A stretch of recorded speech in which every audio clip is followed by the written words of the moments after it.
Hello everyone. My topic is DNA recombination models and mechanisms. And we know that the recombination it is present in both prokaryotic and eukaryotic cells, and it is only poorly understood. And the introduction of this recombination is that the two DNA molecules it exchange their genetic information, and it results in the production of a new combination of the alleles. And this recombination process it creates a genetic diversity at the level of the genes that reflects the differences in the DNA sequences of the different organisms. And the eukaryotic cells, which are these cells with the nucleus and the organelles, it is recombined typically during the meiosis, and while during the alignment, the arms of the chromosome can overlap and temporarily to form a fuse, and it causes a crossover. And it crossover, it results in the combination and exchange of the genetic material between the maternal and the paternal chromosomes, and as a result, the offsprings can have the different combination of the genes than their parents. And the recombination it can occur both during the mitosis and meiosis. During meiosis in eukaryotes, the genetic recombination involves the pairing up of the homologous chromosomes, and this may be followed by the information exchange between the chromosomes. And the recombination may only occur during the mitosis in eukaryotes, where it only involves the two sister chromosomes formed after the chromosomal replication. And why do the chromosome undergo recombination? It is because it helps us for the DNA repair system. It activates the DNA replications. It helps us for the regulation of expression of certain genes. It helps us for the facilitation of the proper chromosome segregation during the eukaryotic cell division. It helps us for the maintenance of the genetic diversity. It helps us for the programmed genetic rearrangements during the embryonic development. And these are the example of the recombination. Here, two strands of the gene can be seen, and they are recombined to form the different genes by the insertion of the second gene to the first one. And the mitotic and meiotic recombination, we know that the recombination can occur both during the mitosis and meiosis. It's only meiosis recombination serve the important role of the reassorting the genes, while the mitotic recombination may be important for the recombination and the repair of the mutation in one pair of the set of the sister chromatids. And the recombination mechanisms, and these mechanisms are studied in yeast, bacteria and phage, and the recombination is mediated by the breakage and joining of the two DNA strands.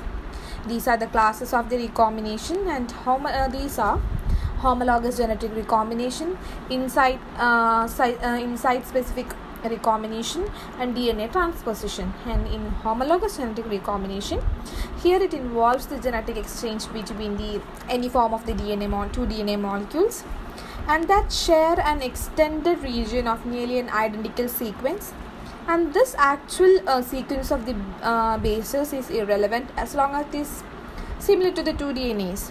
And in site-specific recombination, the exchange occurs between only a particular DNA sequence. And in the DNA transposition, that is, it is distant from the other classes, that is, usually it involves a short segment of the DNA with a remarkable capacity to move from one location in a chromosome to another. And these, it is known as the jumping genes, which was first observed in maize in 1940s by Barbara McClintock. And there is an addition of the wide range of usual rearrangements for which that no mechanism or the purpose has not been proposed. These are the type of the recombination. First one is the homologous or general recombination. Second one is the non-homologous or illegitimate type of the recombinations. And third one is the site-specific recombinations. And the fourth one is the replicative recombination or the transposition. The resolution of the two of the joint molecules. This resolution can occur in the two ways, that the Holiday junction, it can be nicked by two mechanisms, that is in horizontal resolution and the vertical resolution. In the horizontal resolution, this results in the non-recombination of the flanking markers, while in the vertical resolution, it results in the recombination of the flanking markers. These are the two types of the vertical and the horizontal recombination. Like during the vertical, this addition it leaves us a heteroduplex and the flanking markers can be recombined, while the horizontal it forms a region of the heteroduplex, but the flanking markers are not recombined. These are the type of the recombination. Pair homologous recombination, it forms a SNIC in the two strands, and here the strand invasion from the heteroduplex, and it causes the seal to the neck, and they joint molecules and forms a holiday intermediate, and it forms a vertical and horizontal type of the recombination. And before that, it involves an isomerization reaction. During the vertical, this leads to a region of the heteroduplex, and the flanking markers have recombined, while during the horizontal, it forms a region of the heteroduplex which is left, but the flanking markers are not recombined. This is a holiday model, and the steps in the holiday model, it includes that the two homologous chromosomes, each composed of the duplex DNA, are paired with the similar sequences that is adjacent to each other, and an endonuclease nick that forms as a nick at the corresponding region, and the nick's ends it dissociate from the complementary strand, and each single strand it invades the other duplex, and this occurs in a reciprocal manner, that to produce a heteroduplex region, and it derived from one strand from to the parental duplex, and the DNA ligase it seals the nicks, and as a result the stable joint molecules in which the strand of each parental duplex crosses over into the other duplex, and it forms as an X-shaped structure that is called as the holiday intermediate or the chi structure. And the branch migration then expands the region of the heteroduplex, and the stable joint can move along the paired duplexes and feeding in the more of an invading strand and extending the region of the heteroduplex. And the recombination intermediate is then resolved by the nick in the strand in each duplex, and results in the ligation. What are the limitations of the holiday model? Because this is not correct a best type of the recombination reaction, and why this occurs, because although there is an original holiday model accounted for many important aspects of recombination, but some additional information requires us to change this model. For instance, the holiday model treats the duplexes equally, both the duplexes, that is horizontal and vertical, both equally, and both are invader and the target of the strategist invasion. Also, there are no new DNA synthesis is required in this type of the holiday model. However, the subsequent work showed that one of the duplex molecules is used preferably as a donor of the genetic informations. Hence, additional models such as one of the Messels and Rading model, and it incorporates a new DNA synthesis at the site of the nick to make the degradation of the strand and other duplexes to generate an asymmetry between the two duplexes. And these ideas authors have incorporated into the model of the recombination involving the double strand. It causes the double strand breakers in the DNA in the type of the Michelson and Radling type of the recombination. The next one is the double strand break recombination model, and this name was given, it is discovered by Jack Stothak and its colleagues in 1983. And the features of this model, the new features of this model, or what the features that discrete from other models, is that the initiating of the double box breaks and it nucleus digestion of the aggressor duplex, and new synthesis of the gap, and new synthesis of the strand and the gap repair occurs. And these are the steps in the double strand break mechanism. They are: a double strand break is in the one of the two homologous, and it is converted into a double strand gap by the action of the exonucleases. The strands with the 3' end are degraded less than those of the 5' end, and it produces a single stranded extension. And exposed 3' end pairs with the complement in the intact homologous, and the other strand in the duplex is displaced, and the invading of the 3' end it is extended by DNA polymerase plus branch migration, and eventually generating a DNA molecule with the two crossovers called as the holiday intermediates. And the invading of the 3' end it is extended by the DNA polymerase, and the branch migration eventually generating a DNA molecule, and it causes the crossover called the Holiday intermediates. And further, the DNA replication replaces the DNA missing from the site of the original double-strand break.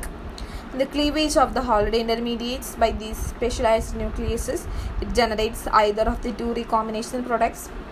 And in the product site 2, the DNA on the other side of the region at undergoing the repair is recombined, and it forms the product set 1 and product set 2. And double-stranded breaks, probably most severe form of the DNA damage, can cause lot of the genes damage or the cell death or apoptosis. Double-strand break repair, it is caused by ionizing radiation, certain chemicals, some enzymes, and torsional stress. The enzymes involved includes DNA ligase, REC-A, RUV-A, and RUV. And what are the functions of the RCB or BCD, and why and how it causes the double-strand break is discussed below. And it is a complex enzyme complex and with an endonuclease and helicase activity, and it is essential for the 99% of the recombination events and occurring at the double-strand breaks in the bacteria, and it binds the double-stranded breaks and unwinds degrades the DNA. And the REC-A, it is a 38 kilodalton protein, and it catalyzes the strand exchange, and it also have an ATPase activity, and it binds a double-stranded DNA but not as strongly as a single-stranded, and it catalyzes in the strand transfer. And eukaryotes have the multiple homologous of the REC-A, and the REC-A can generate Holiday junction by this strand it transfer and displace these reactions. And the site-specific recombination, that is specialized recombination called a site-specific recombination, that the first characterized in the prokaryotes, that the single-stranded recombination is responsible for the integration of the phage genomes into the bacterial chromosomes. And the enzymes that catalyze site-specific recombination are generally called as recombinase, and more than 100 of them are known. And this phage integration or the related to these enzymes are also known as the integrase family. And the classical model of the site-specific recombination is illustrated by the phage lambda, the lysogenic cycle, that is a prophage formation. And the site-specific recombination can generate by the three rearrangement, that is insertion, deletion, and inversion. And insertion, it is the addition of one or more of the nucleotide base pairs into the DNA sequence. And the deletion, which is also called as the deficiency, it is a type of the mutation in which the part of the chromosome or the DNA sequence is missing. And in the inversion, it is a chromosome rearrangement in which that a segment of the chromosome is reversed, and shortly reversing the orientation of the chromosomal segment. These are the three types of the recombination: insertion, deletion, and inversion. And the next type of the recombination is the transposition. And the transposition is a specific form of the genetic recombination that moves certain genetic elements from one DNA site to another DNA within the genome. And these mobile genetic elements are called as the transposable elements, or the transposons or jumping genes or mobile genes. These are the diagram where the DN5 transposon DNA is integrated towards the donor DNA, and here the transposon it is binded with it, and it forms a synaptic complex, and it cleaves to form the target capture and to form the strand transfer. Kinds of the recombination, it occurs by cut and paste transposition, replicative transposition, and retrotransposition. In the cut and paste transposition, an element is cut out of the site of the chromosome and it is pasted into the. We can see that the conservative transposon and the target site, they are cut out and they are excited and reintegrated to form a DNA intermediate. And this movement is double stranded piece of the DNA.